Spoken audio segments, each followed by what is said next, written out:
We're back with a 2003 Saturn Ion. This knob that changes it to face or defrost or whatever is stuck. It's on defrost, however it blows out the vents. And kind of need the defrost. We're in February, so I'm going to get that fixed. I'm going to show you how to tear it apart. And yeah, so let's get started. So the first thing that you want to do is you want to stick something plastic, one of your plastic pry tools. I might have to get a smaller one, in here or underneath here. And the goal is to pop this bezel off right here. Once you pop that bezel off, I'll show you what to do next. Alright, so we got that popped off. Now all we gotta do is pull this little guy out here without, of course, breaking it. I might have to use two hands for this. I'll be back. But when you do pull this out, it has these metal clips. They mate into these holes here. If you're working on it in the winter like I am, you might want to be careful. The plastic will be cold and brittle. It is older plastic anyways, so you gotta be careful with it. Okay, so your next step after you got that out, you unplug it. You'll need a 7mm socket and possibly an extension. I'm going to put it on these two screws and you're going to pop those out. I'll be right back.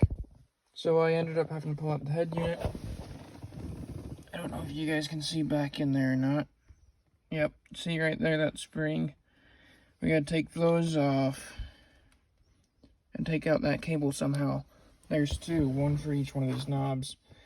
So I'm going to figure that out. What it looks like to me, let me find my screwdriver here. What it looks like to me, oh, hold on. So what it looks like to me is that I need to get this cable out. I need to put a screwdriver in each side, pry out, and then this should just pop right up. I'll be right back. Okay, I'm back. So what I did on the last one of these guys is it turns out you squeeze these tabs and you lift up on that cable at the same time. Okay. I'm going to need both hands. I'll be right back. Okay, and then just like that, as you can see, that cable's out. And now comes the fun part on getting the spring off that was fighting me before. I wonder if I need to squeeze this together. I'm going to try that. I'll be right back. So what you need to do is, you see how that's got a split in it? You need to squeeze it together with a pair of pliers. I use my Leathermans. You can use whatever you want. But that's how you're going to get that cable off there.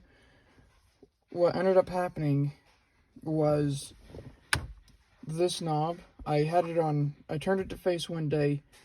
I usually leave it on defrost because it has problems, but I turned it to face. The next morning, I went to go drive back to work, and I turned it to defrost, and I turned a little too hard, and I got stuck. It's because of that cable. And that cable, I think, is gummed up. I'm going to spray some lube down it, but I got to put this back in the right position. I'm going to show you guys what the right position is. So here's what ended up happening. Is, you see, I noticed that all the teeth are just fine. However, you look at that side, that arm, it looks like it's popped off of where it needs to be. This one has a T and a T right there. I lined up the M and the M. I'm about to pop that arm back underneath here and see what happens. And then I think I'm going to try to clean up this plastic or lube it up so that I can get it to work. And it looks like that lock might be a little twisted. Oh no, it's supposed to be that way. The other one's that way. Never mind, we're good. I'm going to try to clean it up a little bit. So what ended up happening was, I'm going to try to get you guys close here. So this had skipped a tooth down here.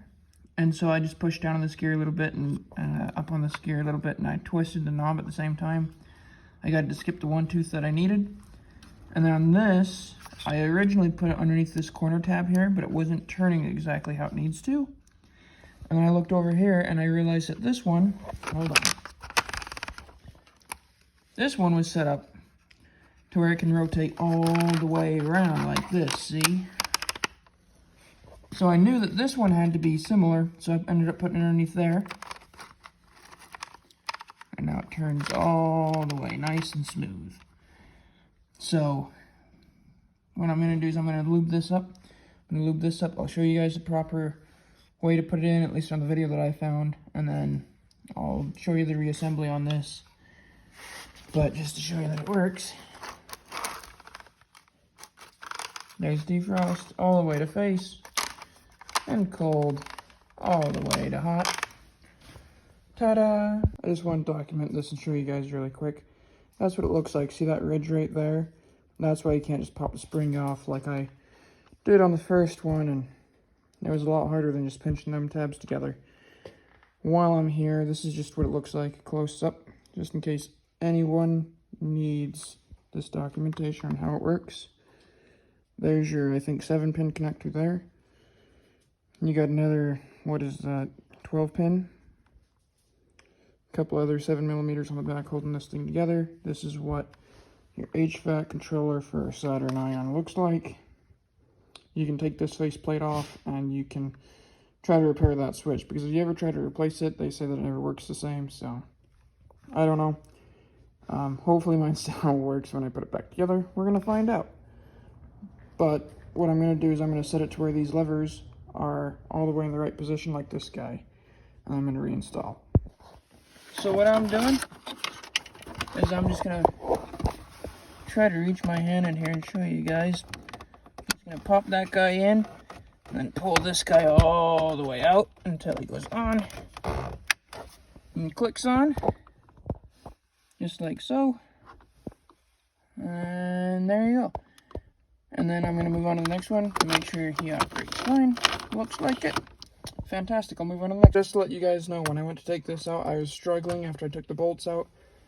It's because those cables are attached in the back. You got to detach those cables and then you can pull it out. So my recommendation, if it's wobbling around too much on you, leave the screws in or put them back in and take off your cables and then take it out. I recommend taking out the radio. I don't think you can do this job without it taking it out. So yeah. Reassembly is just reverse process. You put this guy in, bolt it down. If you have an aftermarket radio like me, you probably have a bunch of wires. You want to try to cable manage a little bit and make sure that those wires don't get tangled in that, since this is an open thing. It's not encased. It works.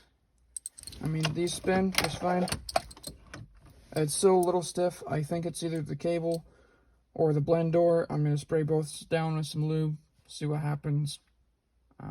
Yeah. I got the cable back in it. You just give it a good push and those clips will pop back into place. If any of them stick, not onto the back of this, but they stick in the holes, pull them out, put them onto the back of this where they made up in there. Yeah, and then you just kind of go from there. And good. So that's how you do that. I'm going to go on ahead and spray it down. Maybe I'll show you guys the location of it. It's just right behind the radio pretty much, but I'll show you, I guess. Is back there. See that white guy? That's your blend door actuator, the cables that's hooked to it. That's what I'm trying to lube.